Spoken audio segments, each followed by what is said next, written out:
শালা জল নিয়েও দুর্নীতি? হ্যাঁ, তুই শুধু আমার দুর্নীতিটাই দেখতে পাচ্ছিস, আর ওই মেঘ যে আমাদের ডোবা পুকুরের জল বাষ্প করে ওই পাহাড়ের কোলে ঢালছে তার বেলা।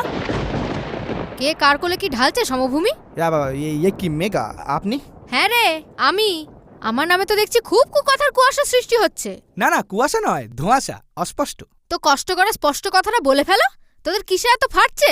কিসে আবার? এই গরমে আমাদের মাটি ফেটে ফাঁক হয়ে যাচ্ছে, আর যত বৃষ্টিপাত তাক করে শুধু ওই পাহাড়ের কোলে ঢালছেন। এ আপনার কেমন অসমনীতি? রাজনীতি। এই, আমার জলীয় বাষ্প আমি কারো কোলে ঢালবো না হলে ঢালবো সেটা আমার ব্যাপার, এতে তোদের কি বে? তোদের কি মানে?